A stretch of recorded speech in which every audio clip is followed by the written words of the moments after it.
3 days had passed since they arrived in the bustling capital city of Etherport. The city was alive with energy.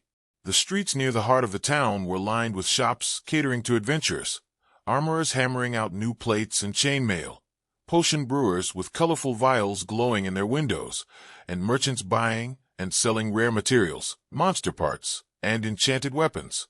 The air carried the constant sounds of haggling, laughter, and the clank of armor as parties came and went.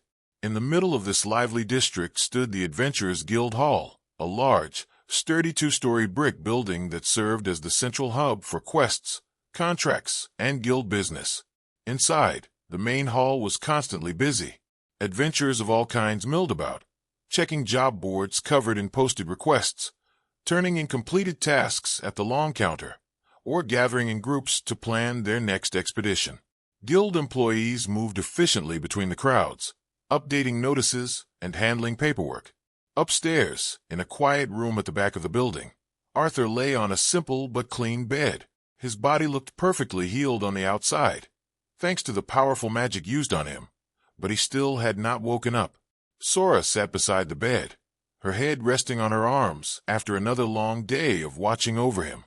She looked exhausted but refused to leave his side for long. Flashback, their arrival in Etherport. The moment the covered wagon rolled through the city gates, Valor had sent a rider ahead.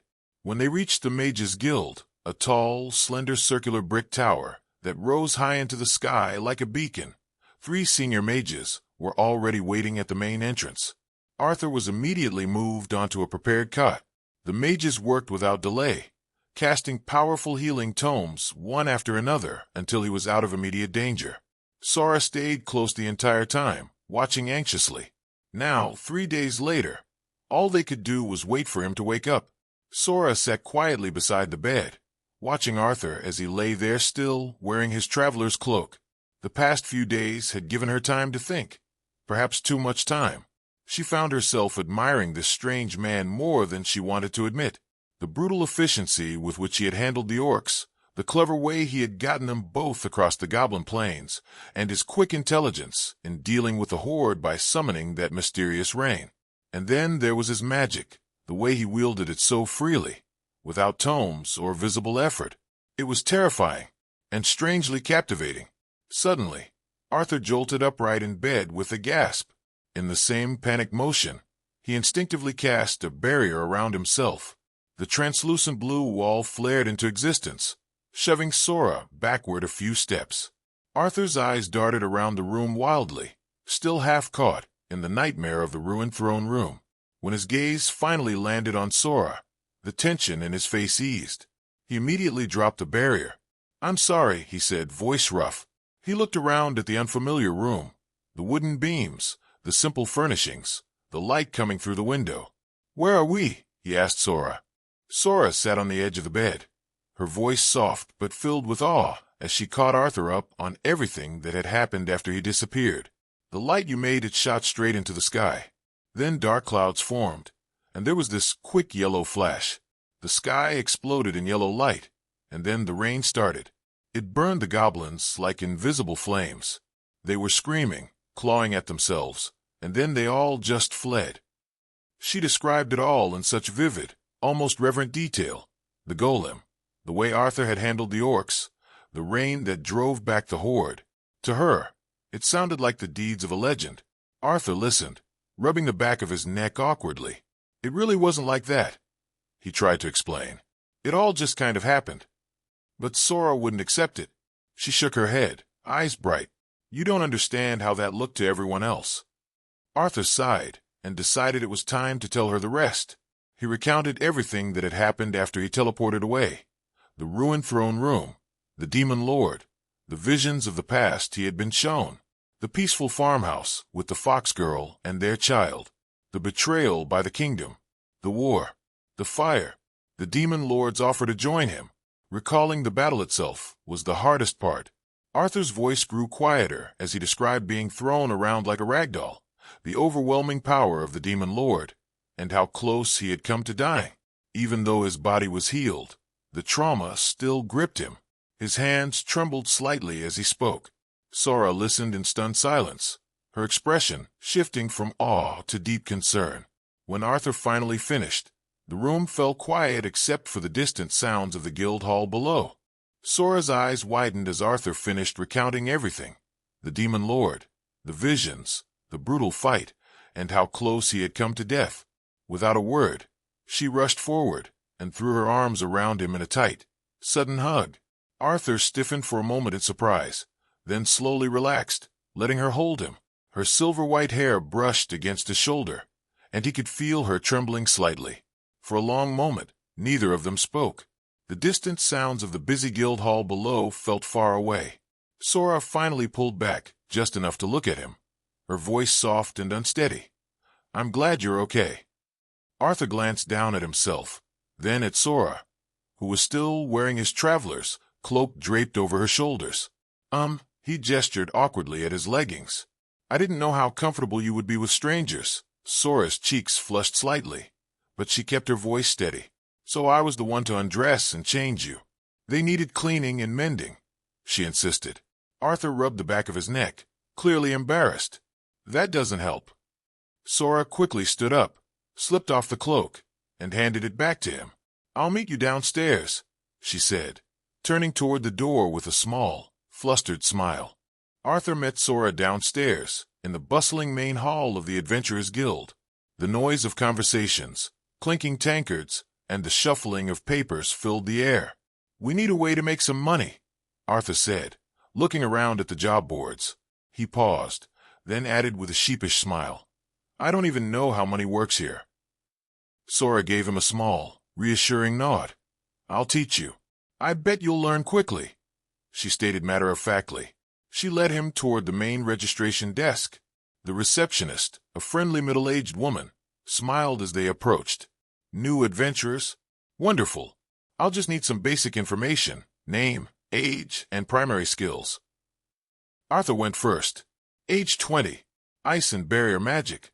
He deliberately kept it to just 2 skills, wanted to stay as low profile as possible. When asked for a house name, he hesitated only a second before answering. "It's only Arthur. I'm from a village far to the east." Sora followed right after, keeping her answers similarly brief. Age 20. Lightning and minor healing. She also declined to give a house name, simply saying, "It's not important." The receptionist noted everything down without pressing further and moving them both onto the next step. Sora glanced sideways at Arthur as they stepped away from the desk. She hadn't told him everything about her own past yet. He'll find out eventually, she thought to herself. I'll tell him when I need to. They were led into a smaller side room for the next step of registration. The space was dimly lit, with various magical testing tools arranged neatly on shelves and pedestals. Arthur's eyes immediately landed on a clear crystal ball resting on an ornate pedestal in the center of the room. "What's this?" he asked. Sora walked up to it casually. "It's a device that measures a person's mana level." She placed her hand on the ball without hesitation.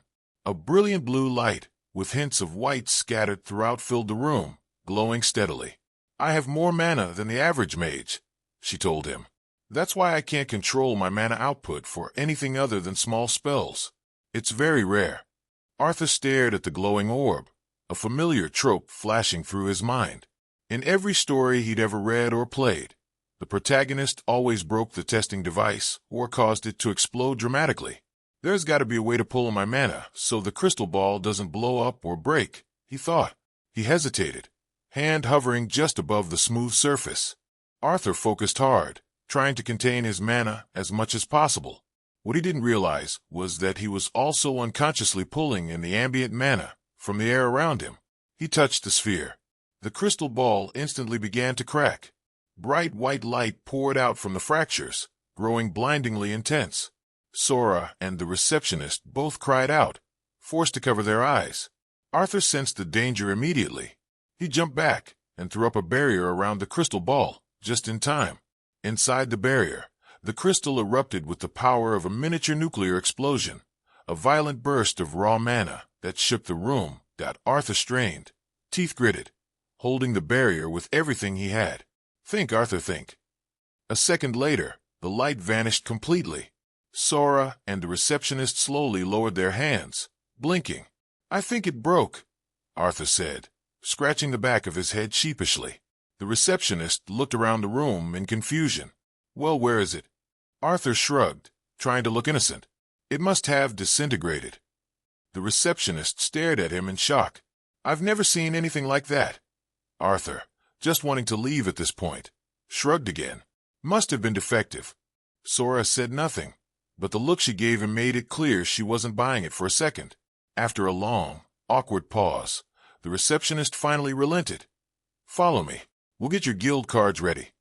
Meanwhile, edge of Etherport on the northern edge of the city, looking out toward the Goblin Plains, a few guards and citizens stared in stunned silence.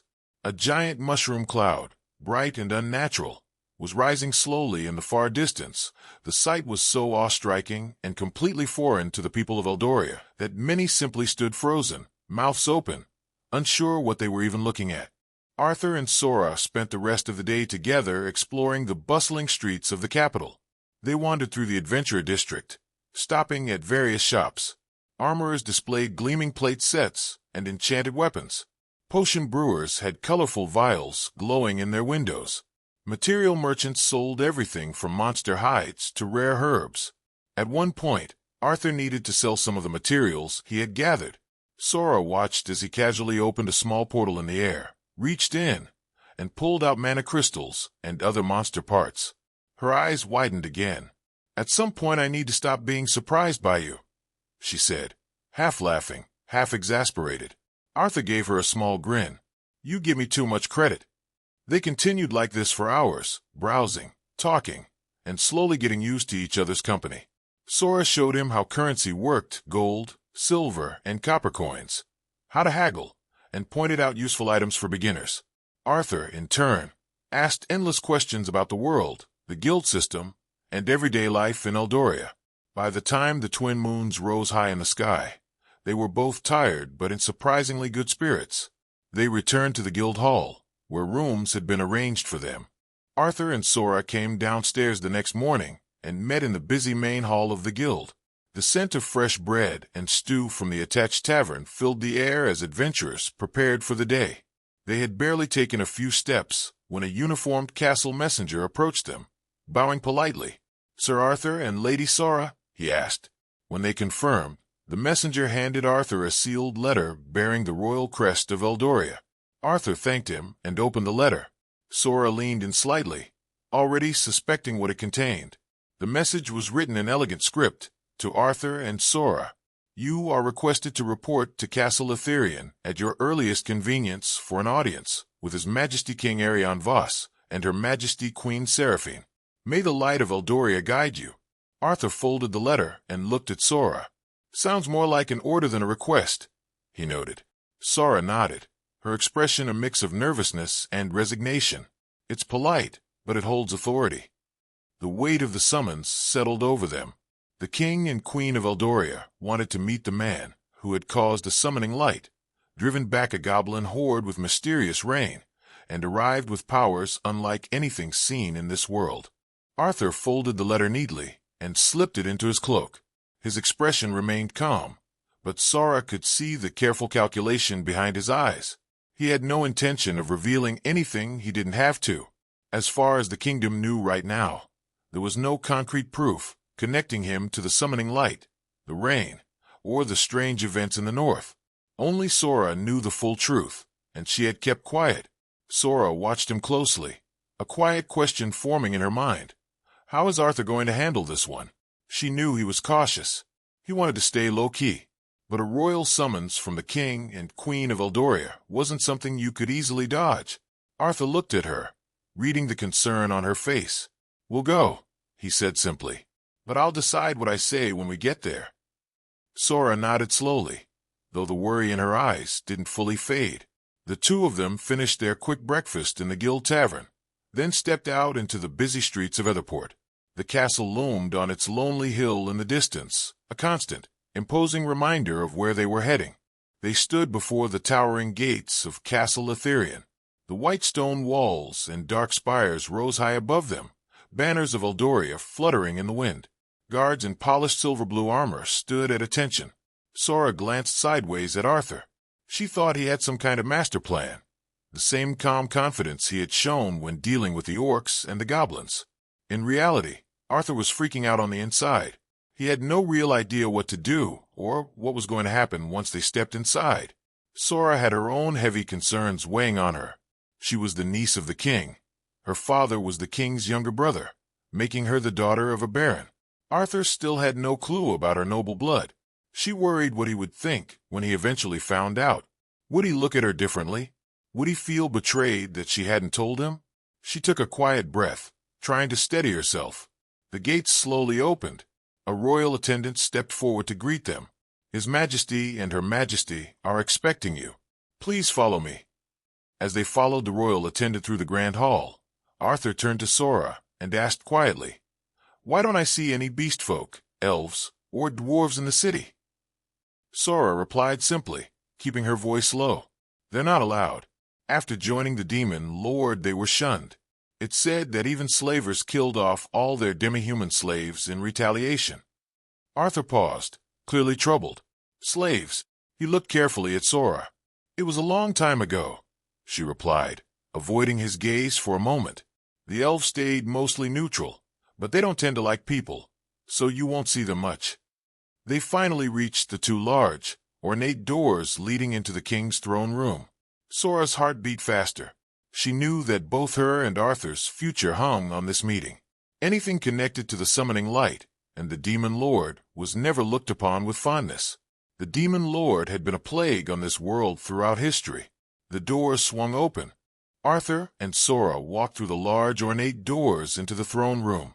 The space was grand but intimate, not many people present. King Arion Voss and Queen Seraphine Voss sat upon their thrones, regal and composed. Standing to one side of the king was Captain Run of the Order of the Silver Griffins, tall, armored, and disciplined. On the other side stood a man with a noble, authoritative presence, Baron Ron Voss.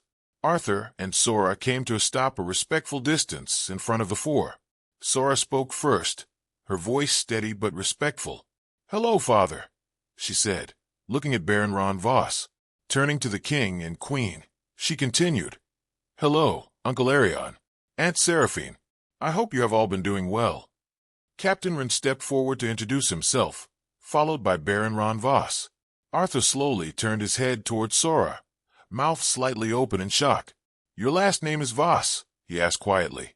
Everything he had wanted to keep hidden suddenly felt far more exposed.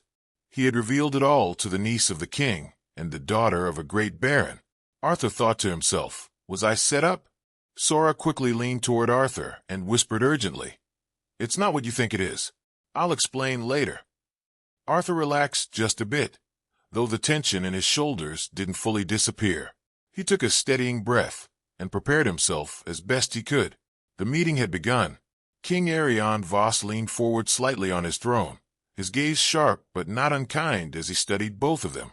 "We have many questions about the events in the north," the king began, his voice carrying through the hall. "The summoning light, the rain that drove back the goblin horde, and you, Arthur, a man from another world, it seems."